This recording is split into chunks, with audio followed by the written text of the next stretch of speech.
నమస్తే welcome to our voice నేను journalist నవత ప్రముఖ భారత స్వతంత్ర సమరయోధులు నేతాజీ సుభాష్ చంద్రబోస్ వారి అస్థికలను తిరిగి భారత్కి తీసుకురావాలని ఆయన కుమార్తె అనితా బోస్ కేంద్ర ప్రభుత్వానికి విజ్ఞప్తి చేశారు.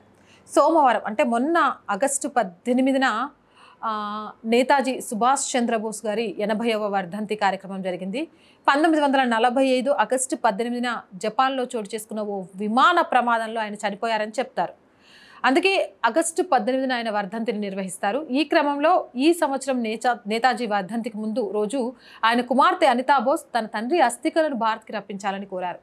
భారతదేశానికి స్వతంత్రం వచ్చి 79 సంవత్సరాలైంది. కానీ సుభాష్ చంద్రబోస్ గారి అస్థికలను ఇప్పటి వరకు రప్పించలేకపోయాం.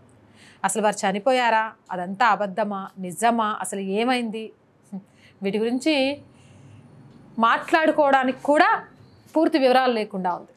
ఈ సందర్భంగా అనితా బోస్ గారు మాట్లాడారు. తను ఎప్పటి నుంచో తన తండ్రి అస్థికలను భారత్కి తీసుకురావాల్సిందిగా కోరుతున్నానని చెప్పుకొచ్చారు. టోక్యోలోని రేంకోజీ గుడిలో భద్రపరిచిన అస్థికలు తన తండ్రి నేతాజీవేనని చాలామంది నమ్ముతున్నారని ఆమె చెప్పారు. అందుకే వాటిని DNA పరీక్ష చేయించాలని ఆమె ప్రభుత్వాన్ని కోరారు. అలాగే తన తండ్రి నేతాజీ మరణం చుట్టూ ఉన్న వివాదాలను పరిష్కరించాలని ప్రభుత్వానికి విజ్ఞప్తి చేశారు. తన తండ్రి మరణం చుట్టూ అల్లుకున్న ఆరోపణలకు శాస్త్రీయ ఆధారాలతో ముగింపు పలకాలని, అలాగే తన తండ్రి జ్ఞాపకాలకు సరైన రీతిలో గౌరవించాలని ఆమె కోరారు. తన తండ్రి అస్థికలను ఇండియాకు రప్పించడమే తన చిరకాల వాంఛ అని పేర్కొన్నారు. ఆగస్టు చివరి నాటికి ప్రధానమంత్రి నరేంద్ర మోదీ జపాన్ పర్యటనకు వెళ్లనున్నారు. ఈ క్రమంలో అనితా బోస్ ఈ విజ్ఞప్తి చేయడం ప్రాధాన్యత సంతరించుకుంది. నేతాజీ తైవాన్లో జరిగిన విమాన ప్రమాదంలో మరణించారని కొందరు చెప్తారు. కానీ మరికొందరు మాత్రం ఆయన బతికే ఉన్నారని, అజ్ఞాతంలో జీవించారని చెప్తుంటారు. అయితే నేతాజీకి ఆయన పురిటిగడ్డ భారతదేశంలోనే అంతిమ వీడ్కోలు పలకాలని అనితా బోస్ కోరుకుంటున్నారు. ఆయన చితాభస్మాన్ని ప్రజలందరూ చూసి నివాళులు అర్పించాలని ఆమె ఆకాంక్షిస్తున్నారు. అందుకే నేతాజీ అస్థికలను భారత్కి తెప్పించాల్సిందిగా పదే పదే ఆమె కోరుతున్నారు. భారత స్వతంత్ర సమరయోధుడు నేతాజీ సుభాష్ చంద్రబోస్ మరణంపై నేటికి కూడా సమాజంలో అనేక రకాల అనుమానాలున్నాయి.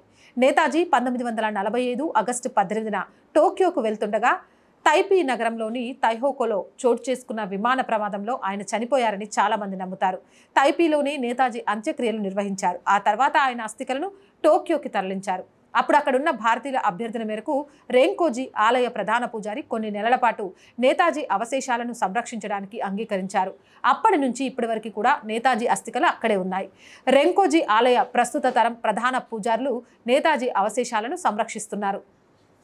ఇక ఒక ప్రకటనలో అనితా బోస్ తండ్రి నేతాజీకి నివాళులర్పిస్తూ నేతాజీ కుమార్తెగా ఆయనకు ఇప్పటికీ స్మరించుకొని గౌరవించే నేటి భారతీయులు ఆయన మరణానంతరం ప్రవాసం నుంచి తిరిగి రావడానికి మద్దతు ఇవ్వాలని, ఆయన భౌతిక కాయాన్ని తుది పరిశీలన కోసం భారతదేశానికి తరలించడానికి మద్దతు ఇవ్వాలని ఆవిడ కోరుకుంటున్నానని చెప్పారు.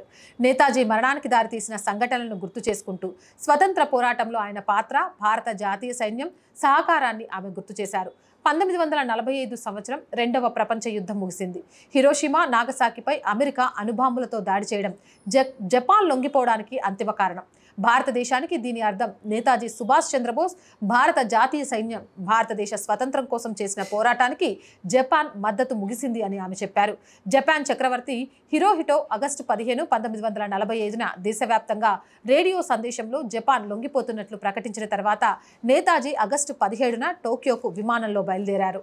ఆగస్టు 18, 1945న తైపీలో ఆగిన తర్వాత టేకాఫ్ సమయంలో ఆయన విమానం ఇంజన్ కోల్పోయి కూలిపోయింది. తీవ్ర కాలిన గాయాలకు గురైన ప్రయాణికులలో ఆయన ఒకరు. ఆయన అదే రోజు గాయాలతో మరణించారని భావిస్తున్నారు అని ఆమె వివరించారు. నేతాజీ తనకు అత్యంత భయం, అజ్ఞాతంలో ఉండడం అని ఒకసారి చెప్పారని కూడా ఆమె గుర్తు చేసుకున్నారు.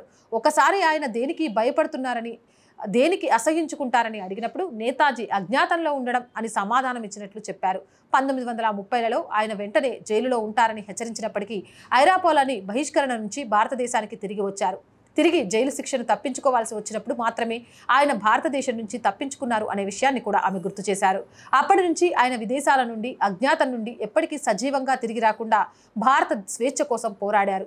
నేతాజీ కుమార్తెగా నేను ఇప్పటికీ ఆయనను గుర్తుంచుకునే, ఆయనను గౌరవించే నేటి భారతీయులను ఆయన మరణానంతరం అజ్ఞాతం నుంచి తిరిగి రావడానికి మద్దతు ఇవ్వాలని, ఆయన భౌతిక అవశేషాలను అంత్యక్రియల కోసం భారతదేశానికి తరలించడానికి మద్దతు ఇవ్వాలని ఆహ్వానిస్తున్నానని ఆమె కోరారు.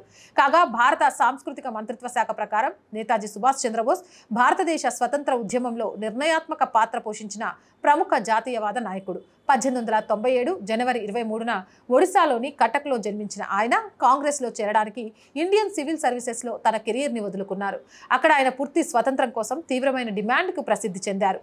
2 సార్లు కాంగ్రెస్ అధ్యక్షుడిగా ఎన్నికైన ఆయన మహాత్మా గాంధీతో విభేదాల తర్వాత రాజీనామా చేశారు.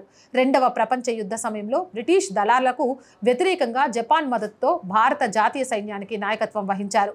సైనిక పరంగా విఫలమైనప్పటికీ ఆయన ధైర్యం లక్షలాది మంది భారతీయులకు స్ఫూర్తినిచ్చింది. మంత్రిత్వ శాఖ ప్రకారం నేతాజీ సుభాష్ చంద్రబోస్ ఆగస్టు 18, 1945న తైపీలో జరిగిన విమాన ప్రమాదంలో మరణించారని, అక్కడ ఆయన తీవ్ర కాలిన గాయాలకు గురై తర్వాత గాయపడి మరణించారని తెలుస్తుంది.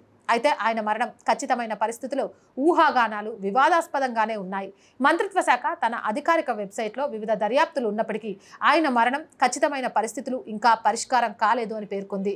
ఏదేమైనా నేతాజీ సుభాష్ చంద్రబోస్ గారి అస్థికలు భారతదేశానికి తిరిగి రావాలని ఆవిడ కూతురే కాదు, ఆయన వారసులుగా చెప్పుకొని మనందరం కూడా కోరుకోవాలి.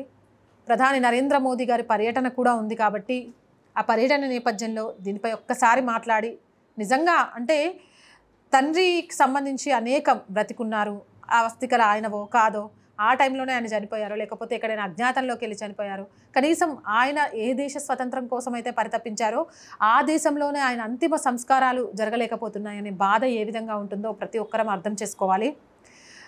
నిజమైన స్వతంత్ర సమరయోధులకు భారతదేశంలో సరైన గౌరవం దక్కాలి. నేతాజీ సుభాష్ చంద్రబోస్ గారి అస్థికలు ఇక్కడికి రావాలి, DNA టెస్ట్ జరగాలి. ఒకవేళ అవే ఆయన నిజమైన అస్థికలు అని తెలిస్తే ఈ తరం ఆయన అంతిమ సంస్కారాల్లో పాల్గొనడం మనందరికీ గొప్ప వరం అనే చెప్పొచ్చు. ఆ దిశగా మోదీ ప్రభుత్వం ప్రయత్నం చేయాలి, తీసుకురావాలని మనందరం కూడా మనస్ఫూర్తిగా కోరుకుందాం. ఇలాంటి మోర్ వీడియోస్ కోసం ఆర్ వాయిస్ ఛానల్ వెంటనే సబ్స్క్రైబ్ చేయండి. ఆర్ వాయిస్ పొలిటికల్ 2 మన ఛానల్స్ అండి. So please subscribe our channels. మీరు చేసే సబ్స్క్రిప్షనే ఛానల్కి కొండంత బలం. అలాగే ప్రతి కంటెంట్ని లైక్ చేయండి, షేర్ చేయండి. దాని ద్వారా వీడియోలు వైరల్గా మారుతాయి. కంటెంట్ ఆర్థికంగా కొంతకాలం ఆర్ వాయిస్కి చేయూతను అందించాల్సిన బాధ్యత మీదే. ఆర్థికంగా సపోర్ట్ చేయాలంటే సబ్స్క్రిప్షన్ పక్కనే జాయిన్ అనే బటన్ ఉంది. 1 to 5 లెవెల్స్ ఉన్న ఏదో ఒక లెవెల్లో సపోర్ట్ చేయండి. లేదా స్క్రీన్ మీద గూగుల్ పే, ఫోన్పేతో పాటు అకౌంట్ డీటెయిల్స్ ఉన్నాయి, మీకు తోచిన సహాయాన్ని అందించవచ్చు. వ్యాపార ప్రకటనల కోసం 8328500576 నెంబర్ని సంప్రదించండి. జై హింద్, జై భారత్.